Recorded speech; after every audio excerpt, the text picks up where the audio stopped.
ಈ ಕರ್ನಾಟಕ ಜನತೆ ನನ್ನ ಮಗನ ಕೈ ಓಟ್ ಕೊಟ್ಟು ಕೈ ಹಿಡಿದಿದ್ದಾರೆ. ನಾವು ಭಾಳ ಸಂತೋಷ, ಮುಂದೂ ಹಿಂಗೆ ಇರಬೇಕು ಅಂತ ನಾನು ಬೇಡ್ಕೊತಾವನಿ. ಭಾಳ ಸಂತೋಷ ಆಯ್ತು. ಅಂಥ ಕಷ್ಟ ಯಾರಿಗೂ ಇಲ್ಲ ಬಿಡಿ. ಅಂಥ ಕಷ್ಟಪಟ್ಟವನ, ಅಂಥ ಕಷ್ಟಪಟ್ಟು ತಗೊಂಡೋಗಿ ಅವ್ರನ್ನ ಏತ್ಕೆ ನಿಲ್ಸೋರ್ಲ ಜನ ಓಟ್ ಹಾಕಿ ಕೈ ಹಿಡಿದು ಅಷ್ಟೇ ಸಾಕು. ಬೇರೆ ಕಡೆಯಿಂದ ಅಭಿಮಾನಿಗಳು ಬರ್ತಾರೆ, ಸಾಕಷ್ಟು ಜನ ಸಾವಿರಾರು ಸಂಖ್ಯೆಯಲ್ಲಿ ಬಂದು ಮಾತಾಡ್ಸಿರ್ತಾರೆ. ಬರ್ತಾರೆ, ಮಾತಾಡ್ಸುವ. ತುಂಬ ಖುಷಿ. ಅವನು ಚಿಕ್ಕ ವಯಸ್ಸಲ್ಲಿ ಅಂತಂದರೆ ಅವನು ರಜಾ ಕೊಡ್ತು ಅಂತಂದರೆ ಸ್ಕೂಲಲ್ಲಿ ಅವ್ನು ಹಿಡ್ದಾಗ ಕಷ್ಟ ಬಂದ್ಬಿಟ್ಟಿತ್ತು ನನಗೆ. ಕೊನೆಗೆ ಕಟ್ಟಾಕುಮಂತ ಮಾಡಿದ್ವಿ.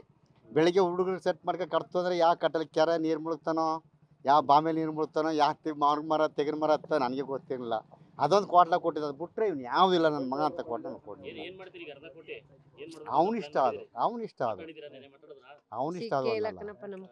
ಆ ಕ್ಷಣ ಏನು ಹೇಗೆ ಅನಿಸ್ತು? ಭಾಳ ಖುಷಿ ಆಯ್ತು, ಭಾಳ ಖುಷಿ ಆಯ್ತು ಸರ್. ಭಾಳ ಸಂತೋಷವಾಯಿತು. ನಮ್ದು ಯಾವುದೋ ಈ ಕನಸ ಗೊತ್ತಿಲ್ಲ ನಮ್ಗೆ. ಇಲ್ಲ ಇಲ್ಲ ಇಲ್ಲ ಅವನೇನೋ ಅದು ಓದಿಸ್ಬಿಟ್ಟು ದೊಡ್ಡ ಕೆಲಸ ಸೇರ್ಸ್ಕೊಂತ ಮಾಡಿದೆ. ಯಾವ್ದಾರ ಡ್ಯೂಟಿ ಸೇರ್ಕೊಂಡು ಸುಖಕ್ಕೆ ಅನ್ನ ಉಣ್ಲ, ನಮ್ಮಗ ಜಮೀನು ಉಳ್ಬೇಡ, ಕುರಿ ಕಾಯ್ಬೇಡ ಅಂತ ಹೇಳಿದ್ವಿ. ಅದು ನನ್ನ ಇಷ್ಟ ಅಂತ ಅಂದಿದ್ದ. ಅದು ಅವನಿಷ್ಟನ ಹೋಗಿ ಈ ಥರ ಮಾಡೋಣ ಅಷ್ಟೇ ಸರ್. ಅದೇ ITI ಮುಗಿಸ್ ಅಷ್ಟೇ, ITI ಮುಗಿಸಿದ್ರು ಅಷ್ಟೇ. ಅಲ್ಲ, ಇವತ್ತು ಮೆರವಣಿಗೆ ಮಾಡಬೇಕು ಅಂದ್ಕೊಂಡಿದ್ದಾರೆ ಮಧ್ಯಾಹ್ನ 3 ಗಂಟೆಗೆ.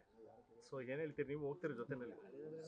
ಸರ್ ನನಗೆ ಹೋಯ್ತೀವಿ, ಆದ್ರೆ ಇದು ಕೊಡ್ಬೇಕಲ್ಲ. ನನಗೂ ಆಪ್ರೇಷನ್ ಆಗಿ 6 ತಿಂಗಳಲ್ಲಿ ಹಾರ್ಟ್ ಸರ್ಜರಿ. ಏನಾದ್ರು ಚೂಳು ಇಳಿದು ಬಿಟ್ಟು ಅದಕ್ಕೂ ಬೇರೆ ಎಡವಟ್ಟ. ಅಭಿಮಾನಿಗಳೆಲ್ಲ ನಿಮ್ಮ ಮನೆ ಹತ್ರ ಬರ್ತಾವ್ರೆ, ಈಗ ಏನು ಅನ್ಸುತ್ತೆ? ಭಾಳ ಖುಷಿ ಆಯ್ತು. ಈಗ ಒಬ್ಬ ಮಗನ ಮದುವೆ ಮಾಡಿದ್ದೀರಾ, ಇವಾಗ ಗಿಲ್ಲಿ ಒಬ್ಬ ಬಾಕಿ ಇದ್ದಾರೆ, ಯಾವ ಮದುವೆ? ಅವನಿಷ್ಟ ಅದು. ಅವ್ನು ಯಾವಾಗ ಕೇಳ್ತಾ ಅವತ್ತು ಮದುವೆ ಮಾಡ್ಕೊಡುವ. ನಾನು ಬಲವಂತ ಮಾಡ್ಕೊಡೋಕ್ಕೂ ಹೋಗಲ್ಲ, ಮಾಡ್ಕೊಳ ಬೇಡ ಅಂತ ಹೇಳೋಕೆ ಹೋಗೋದಿಲ್ಲ. ಇಲ್ಲ ಇಲ್ಲ ಇಲ್ಲ ಇಲ್ಲ, ಹೌದು ಅವನಿಷ್ಟ ಅದು.